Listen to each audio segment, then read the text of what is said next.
I'm not very good at this.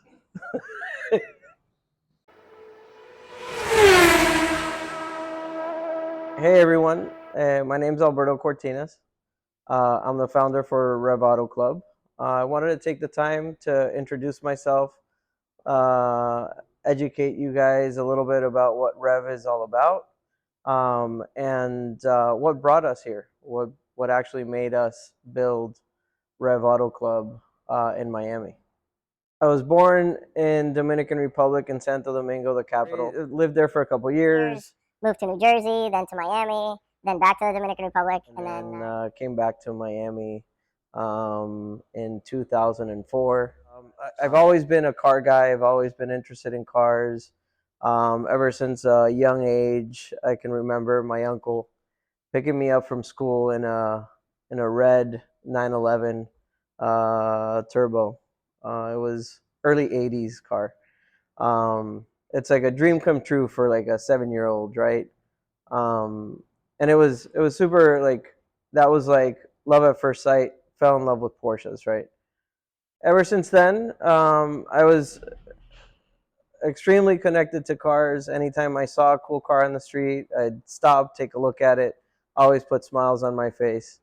Um, and it just grew with me as time went on, and I matured. I grew up. I really got closer and closer to the car world. And in that sense, when I graduated high school, I decided to go for mechanical engineering at the local college in Dominican Republic. And at the same time, I enrolled myself in a technical school because I wanted to learn more and more about cars, like deep down inside, how they work, how to fix them, how to how to keep them running and how to make them faster, right? It's like 18 years old, what do? You're a car guy, like you're probably messing around with your car. um so yeah, I joined college. I joined the technical school. At that time, I remember I had a 1990 Acura Integra. And it was, it's in the Dominican Republic. They were very popular around that time, and there was a lot of, the stuff that we should be doing, or nowadays it's maybe frowned upon. But we did street racing, we did drag racing at the track, and all that good stuff. So, obviously, when you race a car, you need to fix it. So I needed to make sure that I could keep my car running, and that was part of it. That's how I joined my uncle. Remember the guy that brought the 911 to school? I joined him because I said, I really want to learn what you do. I want you to teach me um, everything about cars, and who better else to ask than somebody that you know, somebody that you can trust. He's not gonna guide you in the wrong direction. So the first car that I touched with him was a 79 911 SC that had been sitting for about 7 years. And the car had, obviously CIS issues, fuel problems. Um, so, we went through the car. He explained a lot of the basics on the car, and he gave me the book for the Bosch CIS injection. And he said, "Here, study up. You're gonna need this." So there I went. I started messing around with the car, reading the book, um, and and yeah. By the end of the day, I had the car somewhat running, with a better understanding of what was going on.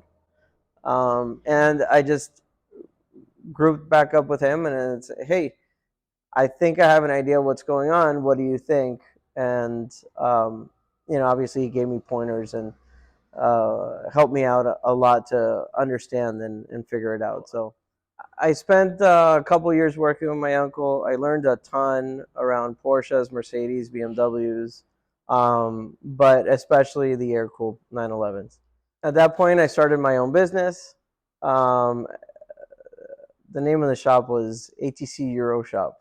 And my first client was my childhood friend that he was like obsessed with owning a 911 turbo. Josue.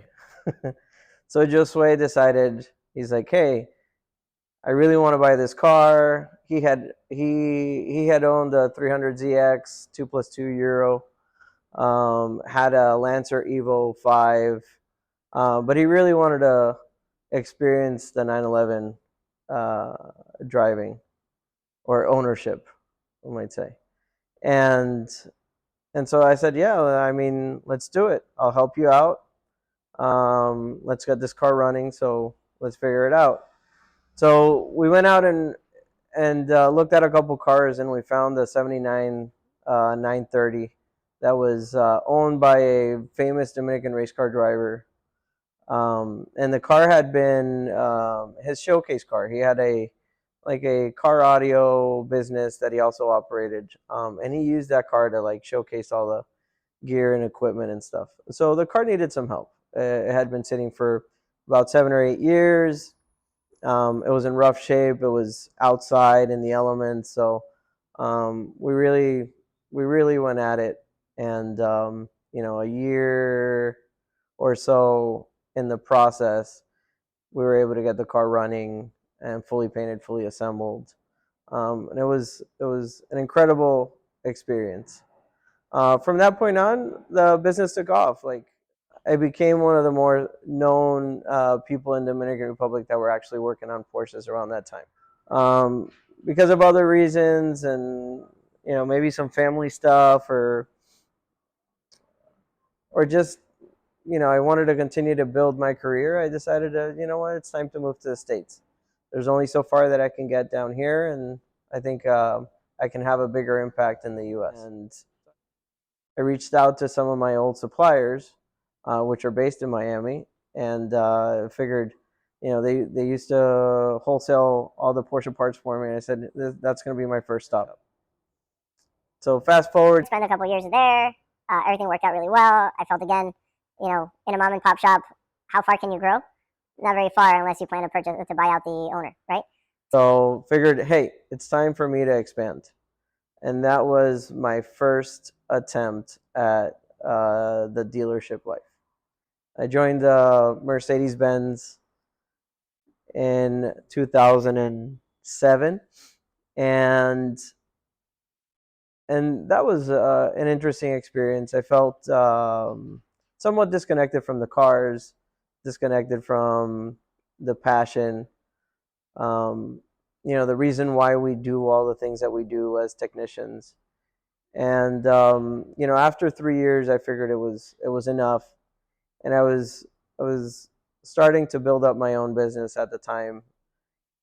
But I had this crazy opportunity that reached out through LinkedIn, thanks to a friend, Rick Avalos. He was my recruiter at the time. He brought me to Tesla. So at Tesla, I spent close to 10 years. Joined them as one of their lead techs for Roadster and Roadster battery repair. At the time, I believe employee number was like 700, and out of the technicians, we were 60. And out of those 60, there were 6 battery technicians in the U.S. or actually globally.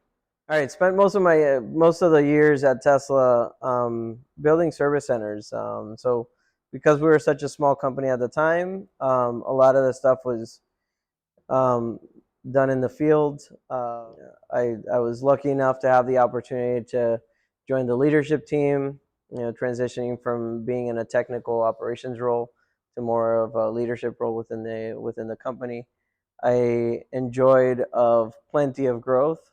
Through the years, we opened over 15 service locations on the East Coast, built teams of close to 400 people.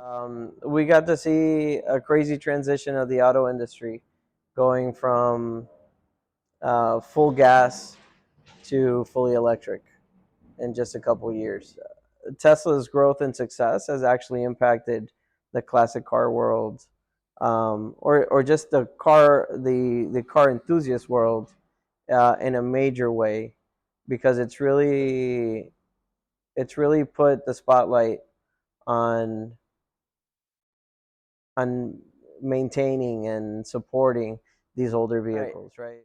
And so, I mean, that's a whole other topic. We can do another video or maybe a blog on our website. I invite you guys to come and check it out.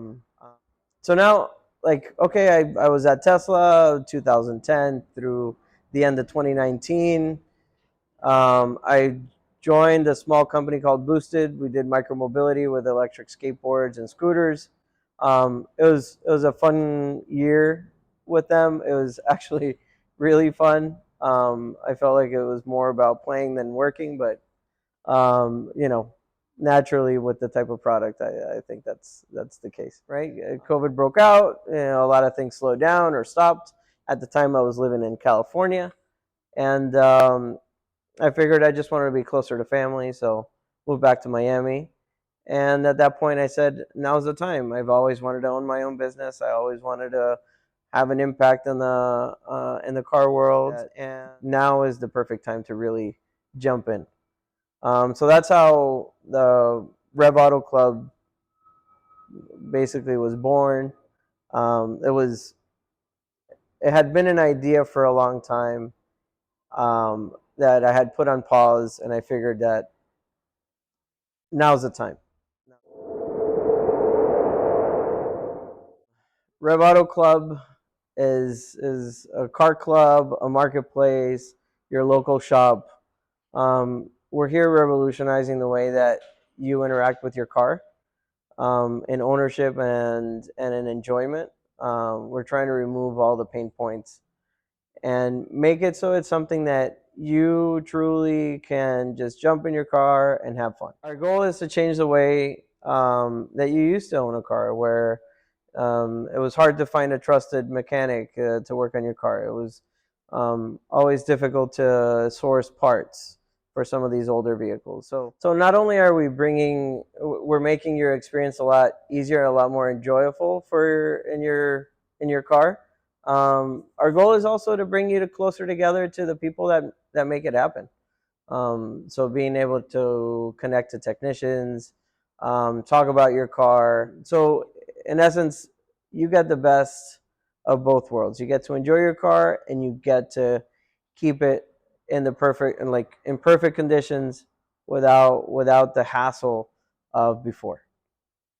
Not only that, we're also focusing on a couple other things like transport, storage. If you have more than one car and you need a place to keep them clean and safe, um, and yeah, it's, obviously in the next couple set of videos, you guys will get to see a little bit more about Rev and the experiences. So I hope you guys enjoyed this video. I think there's going to be many more to come. I'm by no means a trained PR professional. This is just me. I'm just a car guy. Had I guess somewhat interesting experience in the car industry, and just wanted to share my points of view and introduce you to Rev, so you guys get to learn a little bit more about this piece, and hopefully come by and visit it and learn about us and get to meet some of our members, and yeah, I think it'll be super cool. If you guys want to like and subscribe to the channel, I'll try my best to make sure that we can give you some good, honest, and valuable information. So again, appreciate it for your time, and thank you again, and hope to see you guys soon.